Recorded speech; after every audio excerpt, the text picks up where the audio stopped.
Daily Delhi.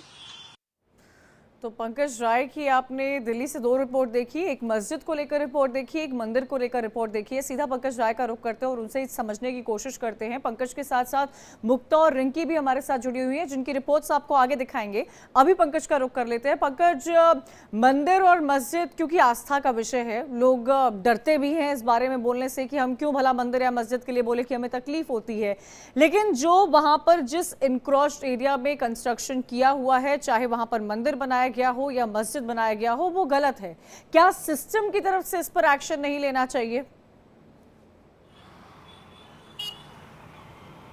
बिल्कुल कंचन, देखिए जब ये जो सवाल आपने मुझसे पूछा, जब मैं वहाँ के लोगों से पूछ रहा था तो लोगों का कहना था कि मंदिर और मस्जिद से हमें कोई दिक्कत नहीं है, लेकिन दिक्कत होती है, लेकिन हमें कोई और दिक्कत नहीं है क्योंकि ये गाड़ियाँ खड़ी हैं, जाम लगता है। तो दूसरा जो मस्जिद के पास थे उनका कहना था, मैंने जब उनसे पूछा कि पीछे जो अवैध गाड़ियाँ खड़ी हैं और यहाँ पर कूड़ेदान भी बनाया जा रहा है इस पर, तो उन्होंने बोला इससे कोई दिक्कत नहीं है, हमें कोई दिक्कत नहीं, इसलिए हमने रास्ता देखिए इधर बढ़ गया है और आना जाना है। तो ये तमाम चीज़ें हैं। दिक्कत तो आम आदमी को है क्योंकि आम आदमी वहाँ पे खड़ा होकर के इनसे सवाल भी नहीं पूछ सकता, इनसे बात भी नहीं कर सकता।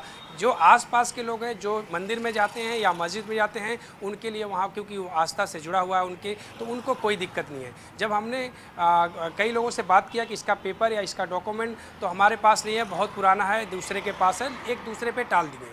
तो ये तमाम चीज़ें हैं क्योंकि जो मस्जिद है, जैसे आपने देखा वो मेन रास्ता है। कहीं एक तरफ से अगर देखा जाए तो उत्तर प्रदेश से दिल्ली में जाने का वो मेन रास्ता है जिधर से लोग आते हैं, और उस रास्ते पे अक्सर आए दिन वहाँ पर जाम लगता है। जब मैं जाम का सवाल करता था तो लोगों को कहना था कि रेड लाइट आगे बंद कर दी जाती है, ख़राब कर दी जाती है, जिसकी वजह से जाम लगता है। लेकिन वहाँ के आसपास के लोग मस्जिद में जो नमाज़ करते हैं, जो अज़ान करते हैं, उनका साफ तौर पे इनकार था कि यहाँ पर कोई दिक्कत आती है। लेकिन जब आम आदमी की बात कहा जाए तो आम आदमी को रेगुलर और डेली वहाँ पर जाम से वहाँ बीच में जो मज़ार या मस्जिद या मंदिर है उसकी वजह से दिक्कतों का सामना करना पड़ता है। बिल्कुल, और साफ तौर पर वो दिख भी रहा था, लेकिन एक आस्था का विषय, इसीलिए लोग बोलने में थोड़ा चूक भी जाते हैं। शुक्रिया पंकज जानकारी देने के लिए।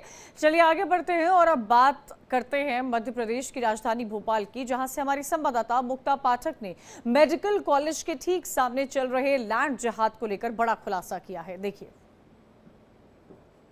मेरे पीछे आप देख रहे हैं गांधी मेडिकल कॉलेज और ठीक सामने है एडमिनिस्ट्रेटिव ब्लॉक और उसके आगे लाइब्रेरी, और इन सब के बीच में आप देखिए लैंड जिहाद का मामला। 3-4 महीने पहले ही ये पूरे लैंड को ग्रैब करके यहाँ पे ये कंस्ट्रक्शन कर दिया गया है। इस जगह से लेकर पूरा नीचे तक आप देख सकते हैं कि किस तरह से ये लैंड जिहाद का मामला। गांधी मेडिकल कॉलेज में है इंडिया दिल्ली की टीम और मेरे साथ इस वक्त है जूडा के प्रेसिडेंट। जानते हैं इनका क्या कंसर्न है। पिछले लग रहा है ऐसे कि 2-3 साल में, कुछ महीने में यहाँ पे लैंड ग्रैबिंग का केस हम कह सकते हैं, लैंड जिहाद का केस कह सकते हैं। आप कैसे देख रहे हैं? देखिए, पिछले 2-3 वर्षों में जिस प्रकार से धार्मिक और आर्थिक अतिक्रमण हमारे परिसर में हो रहे हैं वो बिल्कुल बर्दाश्त के बाहर है। जिस प्रकार से परिसर में अतिक्रमण हो रहा है उसके कारण काफ़ी लोग, जो बाहरी लोग हैं, वो यहाँ पर आते हैं। रात में आना, दिन में आना, 24 घंटे यहीं रहना, यहाँ पर चोरी, नशाखोरी और मारपीट की जैसी पिछले महीनों में घटनाएं हमने सामने आई। उसकी शिकायतें हमने अपने माध्यम से, अपने जूनियर डॉक्टर एसोसिएशन के माध्यम से डीन को और साथ ही साथ कलेक्टर, कमिश्नर महोदय और साथ ही साथ जो सरस्वती समिति के अध्यक्ष हैं उनको भी हमने लिखित में दी है। साथ ही साथ मंत्री जी को भी अवगत कराया कि सर ये सिक्योरिटी ब्रीच है, क्योंकि बाहरी लोगों के आने के कारण यहाँ का जो वातावरण है खराब होता जा रहा है। लगातार बाहरी लोग आ रहे हैं, यहाँ पर बच्चे लाइब्रेरी के सामने पढ़ाई करते हैं, वहाँ पर जमावड़ा लगा रहता है। उसके कारण कहीं न कहीं एक नकारात्मकता वाला जो माहौल है वो हमारे कॉलेज के अंदर बन रहा है। और डॉक्टर्स भी काफ़ी कंसर्न है, क्योंकि हमें नहीं पता कौन पेशेंट या कौन अटेंडेंट के साथ में कौन आया है और उसकी क्या मंशा है। अभी 2 माह पूर्व की घटना है, एक सिक्योरिटी गार्ड ने कुछ अज्ञात लोगों को रोकने की कोशिश करी, तो सिक्योरिटी गार्ड के ऊपर धारदार हथियार से हमला हो गया और उसके पैर में 50 टांके आए।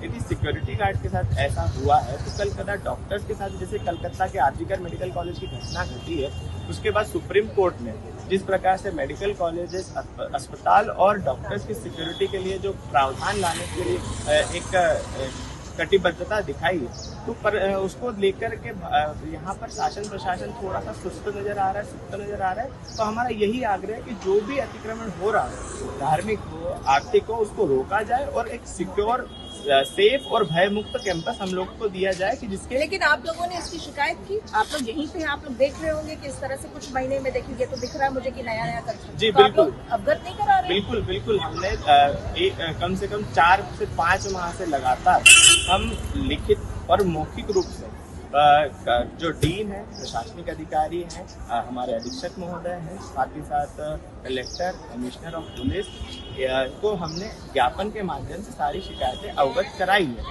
हमने अपने लेवल पे फोटोग्राफ भी उपलब्ध कराए हैं। जो मेडिकल कॉलेज की जो रिपोर्ट है उसमें भी आप देख सकते हैं, गूगल फोटोग्राफ में साफ नजर आ रहा है कि पिछले 2-3 वर्षों में यहाँ अतिक्रमण बढ़ता गया है।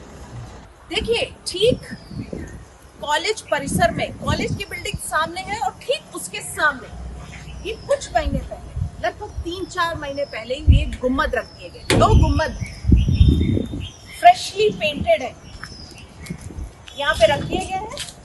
बस अब लोगों को आशंका है, एडमिनिस्ट्रेशन को आशंका है कि यहाँ कुछ महीने के बाद कंस्ट्रक्शन कर लिया जाएगा और ये पूरी की पूरी जमीन जो है उसको ग्रैब कर लिया जाएगा। और मैं आपको दिखाना चाहूंगी, देखिए नीचे मेरे यहाँ पे कंस्ट्रक्शन चल रहा है, आप देख सकते हैं